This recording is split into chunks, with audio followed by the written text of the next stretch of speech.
Hello guys, hope that you are good. Donc j'espère que vous allez bien. Ñu continuer ba tey suñu leçon. Donc bii mooy troisième leçon toujours ci présentation en anglais. Donc aujourd'hui nous allons parler de la famille.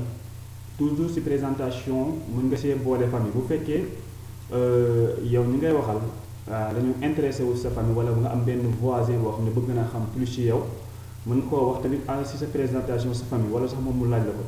Léegi avant tout dañ dox quelques donc mots clés some keywords quelques mots clés ci li nga xam ne moom mooy famille donc pour boo bëggee présentation wax yow sa famille waaw ak ay peut-être say doom say papa en anglais donc on a le mot parents like parents en français mais ici en anglais parents c'est différent parce que parents ça veut dire tout simplement papa et maman yaay ak papa parents ça boo ko déggee en anglais mooy yaay ak papa donc father c'est-à-dire papa père mother c'est-à-dire maman.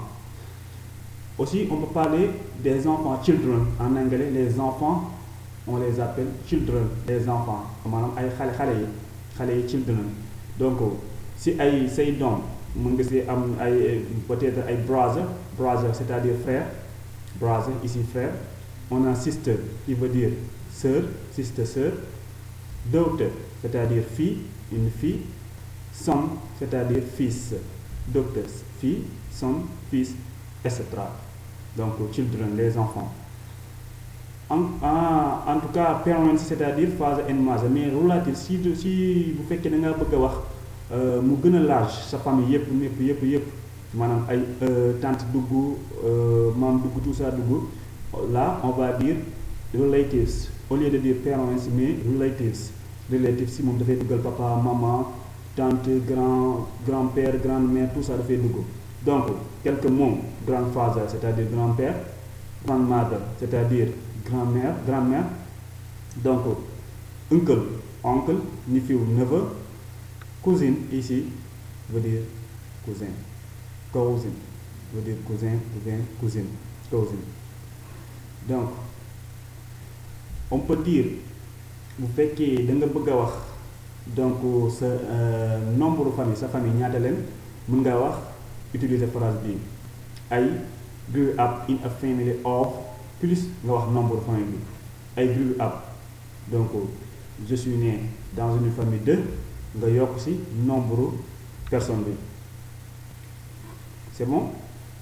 Exemple baa ngi nii on peut dire I grew up in a family of 5 c'est-à-dire je suis né dans une famille de 5 personnes donc le membre de la famille donc c'est un nombre de 5. I grew up in a family of 5 je suis né dans une famille de 5 personnes c'est bon. C'est-à-dire boo waxee dans une famille de 5 personnes c'est-à-dire da ngay inclure yow ak say parents peut-être ak say sisters ak say frères voilà inclure. Donc on peut su fekkee da ngaa bëgg a wax sa doom wala nga wax sa benn doom boo xam ne am nga ko ba pare nga bëgg a wax en même temps atam bi sa doom bu góor on peut utiliser la phrase I have bi c'est-à-dire j'ai toujours j'ai boo ko bëggee wax wala am naa da ngay utiliser la plupart du temps I have. Ici mën nga wax I have a 7 years old son j'ai un enfant de 7 ans ou bien un fils de 7 ans. Bu bëggee wax ne je suis célibataire on peut utiliser I am. La plupart du temps si tu veux dire je suis c'est am ce am là oui I am single je suis célibataire.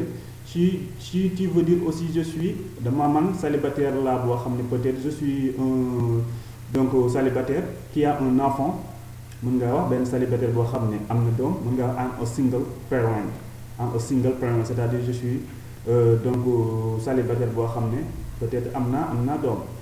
Donc ici on a siblings c'est-à-dire frères germains c'est-à-dire donc des enfants de même parents siblings. Au lieu de nekk foofu ngay wax naan am naa ay rakk ak ay sœurs mën nga utiliser seulement le mot siblings. I have siblings c'est-à-dire j'ai donc des frères et des sœurs de même donc parents.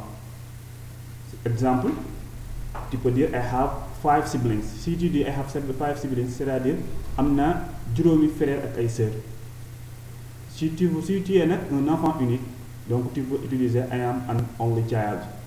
Donc c'était tout pour aujourd'hui merci et pour la prochaine vidéo.